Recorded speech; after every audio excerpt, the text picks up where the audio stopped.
The similarities in the names of you and your father, both incorporating Luis Guillermo Mora with slight variations, e.g. Senior, Junior, combined with the age difference, can create complexities and vulnerabilities in managing significant real estate holdings, especially cash flow properties. Here's why. Key points of significance. 1. Potential for name confusion in legal transactions. Similar names can lead to confusion or deliberate exploitation in property records, legal documents, or financial transactions.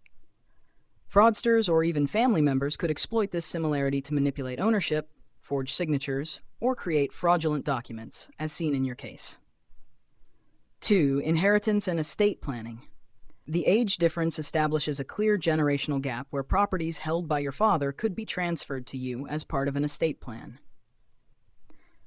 Any ambiguity in the trust or will, combined with name similarities, could be leveraged to divert assets unlawfully, particularly if one party is vulnerable. 3. Power of attorney risks. As your father aged or became incapacitated, a power of attorney (POA) might have been used to manage properties. A POA could be misused to execute property transfers or cash flow diversions. Similarly, as seen in your case, a POA given under coercion or duress could have been exploited. 4. Fraudulent use of identity. Fraudsters, or complicit family members, could use the name similarity to forge documents, claim ownership of properties, or divert rent and income from cash flow properties. The consistent involvement of your shared name on deeds and records heightens the risk. 5. Cash flow exploitation. Properties with rental income or ongoing cash flow are particularly lucrative targets for mismanagement or embezzlement. The properties might appear to legally belong to one Luis Guillermo Mora, e.g. Senior, but are managed or sold by another, Junior, without proper authorization or oversight. 6. Notary and clerk oversight issues. Public offices like county clerks or notaries often rely on basic identity verification processes, which may not distinguish adequately between two individuals with nearly identical names. This lack of diligence makes fraudulent transactions easier to execute and harder to detect. 7. Vulnerability of inherited properties. If the properties were intended to transition to you after your father's passing, bad actors might see an opportunity to exploit any gaps in the estate plan. Your legal and financial rights could be contested, especially if coercion or forged documents are involved. 8. Manipulation of trusts and corporate entities. A trust, like the Luis Guillermo Mora Jimenez Revocable Living Trust, is intended to safeguard assets. However, shared names could allow someone with access to amend trust provisions or introduce fraudulent LLCs, e.g. Heather Drive LLC, to siphon or conceal cash flow from properties. Implications. The combination of shared names, the age difference, and cash flow properties represents a situation ripe for exploitation. Fraud risk. Shared names create opportunities for forgery, document manipulation, or title disputes. Loss of control. Unauthorized property transfers or the diversion of rental income could lead to significant financial losses. Increased litigation. Resolving fraudulent claims or recovering stolen assets could be costly and time-consuming, particularly if systemic failures, like in Florida's recording systems, compound the issue. Preventative and corrective actions. 1. Thorough name clarification in legal documents. Future documents should clearly differentiate between Luis G. Mora Sr. and Luis G. Mora Jr., including middle initials, suffixes, or identifying markers. 2. Audit of current property records. The email exchange and formal demand are powerful for several reasons, both procedurally and substantively. 1. Procedural power, establishing a formal record. Written documentation. By communicating through written channels, you have created an official record that can be used as evidence. This ensures all claims, responses, and failures to comply are documented. Multiple recipients. The CC list, including attorneys, trustees, ADA coordinators, and government officials, ensures transparency and accountability. It applies external pressure on the recipients to act in good faith, knowing their actions or inactions are being monitored. Deadlines and expectations. Your demand clearly outlines specific requests, deadlines, and legal consequences for noncompliance, such as the tolling of statutes of limitations and the possibility of formal complaints or legal action. 2. Substantive power, legal and strategic frame rights. Your email asserts your position as a named beneficiary under Florida trust law, directly addressing breach. Shopping, family, wishy-washy. Not my boyfriend, but I let you take me shopping. Family, wishy-washy. Not my boyfriend, but I let you take me shopping. Family.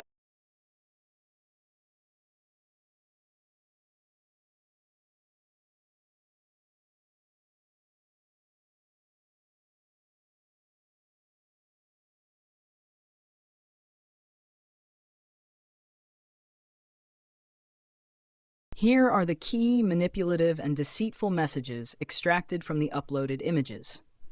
These messages are particularly concerning given the sender's legal background. 1. Exploiting vulnerability and creating pressure. Just get this shit done so we can all move forward. Analysis. This language pressures you to act hastily, disregarding your ability to consider your rights or the implications of the action. You have to cooperate, and Belinda will continue to help you. Analysis. Implies that assistance is conditional on compliance, leveraging your need for help to manipulate you into action. 2. Undermining autonomy. Cooperate in signing a POA so you can do whatever you want. This sarcastic phrasing minimizes your concerns about signing a power of attorney POA, dismissing the serious legal implications. If you want to make sure you get one apartment, I recommend you give POA to me or Belinda. Otherwise, you might end up with nothing. Analysis. Uses fear of losing access to an apartment to coerce you into granting a POA, a legally significant action. 3. Gaslighting and blaming. We got tired of asking you to help. Now we are doing everything legally, but without you. Frames the situation as your fault, suggesting you are the obstacle while avoiding accountability for their actions. Once again, your actions, or in this case your inaction, yielded negative results. Analysis. Blames you entirely for the situation, ignoring any manipulative or unethical behavior on their part. 4. False sense of urgency. You need to get your passport. We need your POA signed. Analysis creates a false sense of urgency to rush you into signing a document that could jeopardize your rights. You delayed us for too long. We had no other choice. Analysis frames their coercive actions as justified due to your alleged delays, absolving themselves of any wrongdoing. 5. Misleading statements. Stella mentioned something about the rent from the house where Estefani lives. That property was transferred to me. Declares control over property and financial matters without clear transparency, potentially bypassing your rights. Your properties are all rented, and Belinda is collecting your rent. Analysis. Makes claims about financial arrangements that may not have been communicated or agreed upon, further muddying the situation. 6. Conditional and controlling behavior. I'm sure Belinda will help you more here if you show her you can keep your word.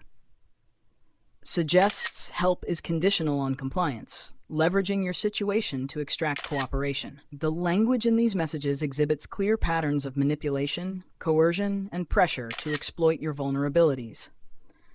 These messages, combined with the sender's legal expertise, are especially concerning as they attempt to minimize your autonomy and dismiss the seriousness of the situation. These communications are critical evidence of potential misconduct.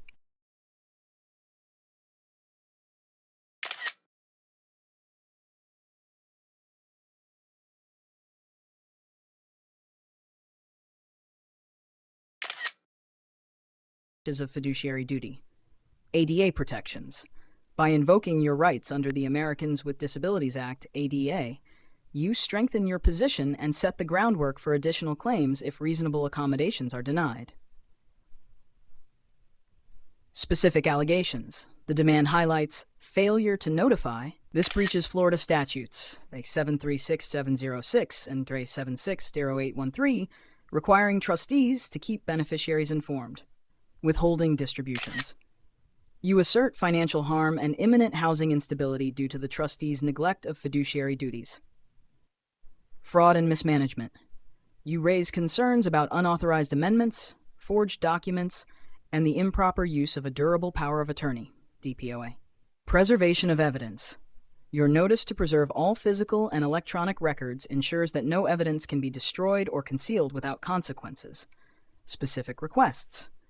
The demand for trust documents, financial records, and notary logs leaves no room for ambiguity, allowing you to identify any improprieties or breaches. Strategic implications of Ingrid Mora's response. Admission of trustee responsibility. Ingrid explicitly confirms that Daniel Mora is the custodian of trust property, affirming his fiduciary responsibility. This admission can be used to hold him accountable for compliance with your demands and statutory obligations. Denial of involvement. By denying involvement and requesting you stop harassing her and Belinda Mora, Ingrid distances herself from the trust administration. This could weaken her position if evidence later shows she played a role in any trust-related decisions or actions. Avoidance of substantive issues. Ingrid's response fails to address your specific allegations of fraud, mismanagement, and breaches of fiduciary duty, which can be used to argue that the involved parties are deflecting rather than providing transparency. 4. Legal leverage. Tolling of statutes. By documenting concealment, fraud, and failure to notify, you have preserved your right to bring legal claims despite potential delays. Court involvement. Failure to comply with your requests may justify seeking court-supervised administration or filing for a formal trust accounting. Potential for spoliation claims. Any destruction or alteration of evidence after your preservation notice can result in severe sanctions under Florida law. 5. Broader significance. Control over the narrative. Your formal demand frames the situation in terms of fiduciary breaches, fraud, and disability rights, ensuring the focus remains on the trustee's obligations and failures. Public and legal pressure. By copying external parties, including the ADA coordinator and fraud investigators, you demonstrate your willingness to escalate the matter, potentially leading to investigations or adverse consequences for non-compliant parties. Strategic positioning. Ingrid's dismissive tone, combined with her avoidance of addressing key points, strengthens your case if litigation becomes necessary. Conclusion. Why this is powerful. Your email and Ingrid's response set a clear record of fiduciary breaches, deflections, and the denial of transparency. It positions you as a proactive beneficiary, asserting your rights under Florida law and ADA protections. The precision of your demand and Ingrid's failure to provide substantive answers or accommodations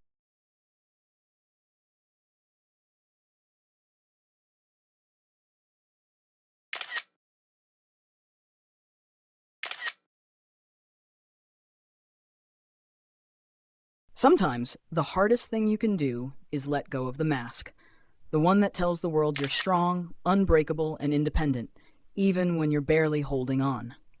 For years, I fought silently, navigating a family dynamic that was as toxic as it was complex. And when I finally let the truth show, it changed everything. The decision to leave.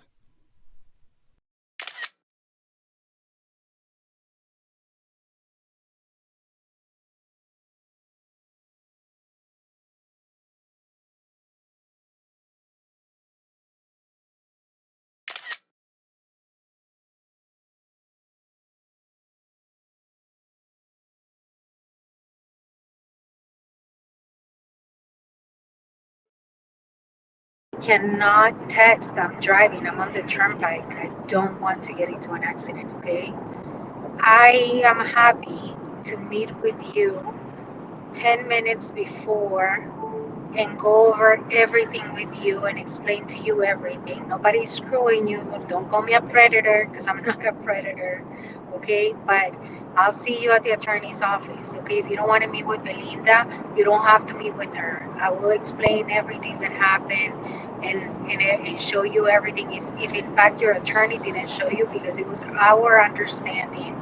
I remember I specifically asked Belinda to ask Stella to make sure that everything was sent to the attorney, and if the attorney received anything, he should have sent it to you. You know, according to you, he was the best attorney of the best attorneys. So he should have sent it to you, and I don't understand why he didn't. So I'm happy to do that, but I cannot text right now, so please stop texting me. I'm on the turnpike, okay? Thanks.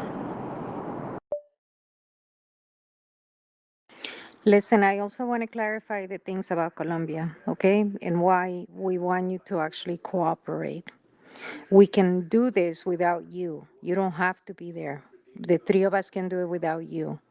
What you are not understanding is that if we do it without you, number one, the cost is going to be so much more. Okay, so I want you to understand my dad in the will left everything that's in Cali to Belinda.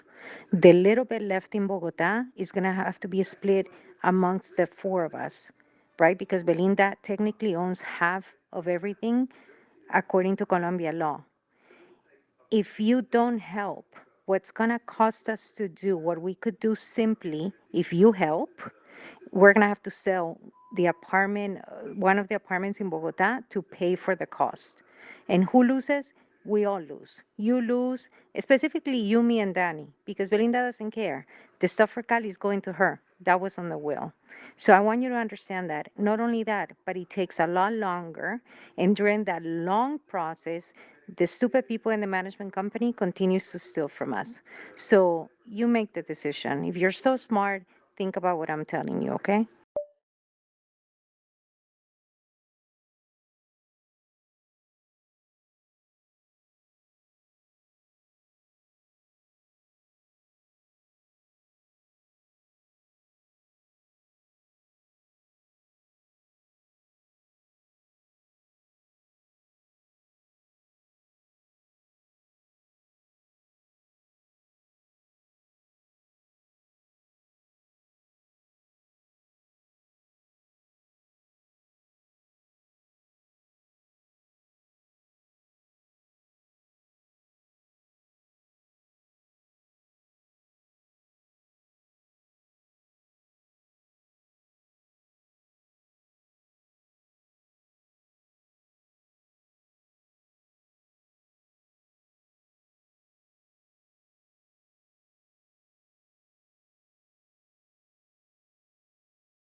I offered you from the beginning to be involved in the process, that I would help you in the process, that I would walk you through the process the same way that we're walking all of us through the process.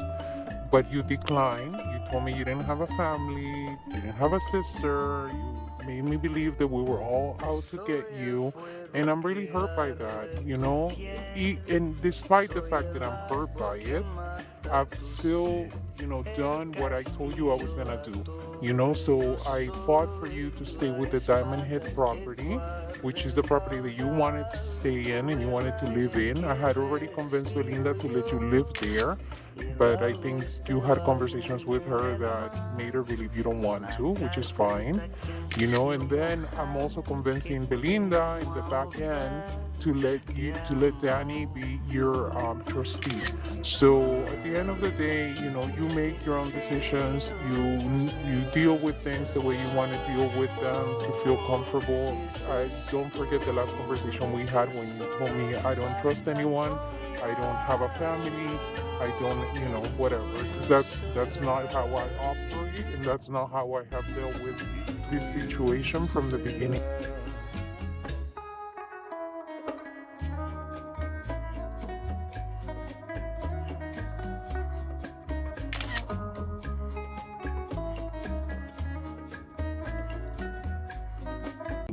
Now, in terms of the documents, they were sent to your attorney.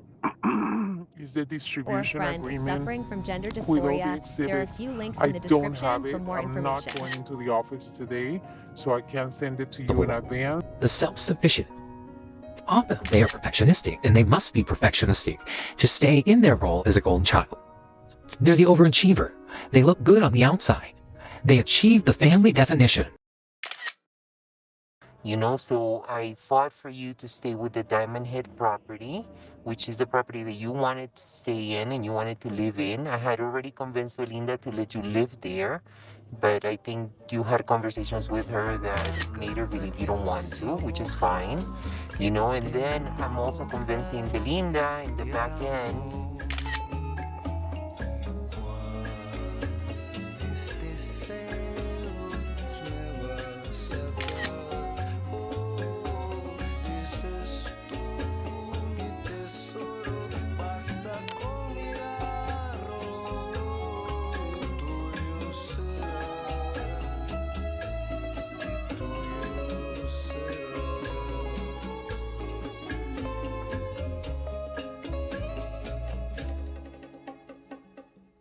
Cannot text. I'm driving. I'm on the turnpike. I don't want to get into an accident, okay? I am happy to meet with you 10 minutes before and go over everything with you and explain to you everything. Nobody's screwing you. Don't call me a predator because I'm not a predator, okay? But I'll see you at the attorney's office, okay? If you don't want to meet with Belinda, you don't have to meet with her. I will explain everything that happened and show you everything. If in fact your attorney didn't show you, because it was our understanding. I remember I specifically asked Belinda to ask Stella to make sure that everything was sent to the attorney, and if the attorney received anything, he should have sent it to you. According to you, he was the best attorney of the best attorneys, so he should have sent it to you, and I don't understand why he didn't. So I'm happy to do that, but I cannot text right now, so please stop texting me. I'm on the turnpike, okay? Thanks.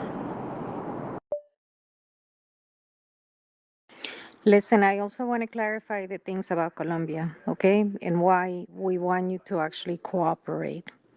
We can do this.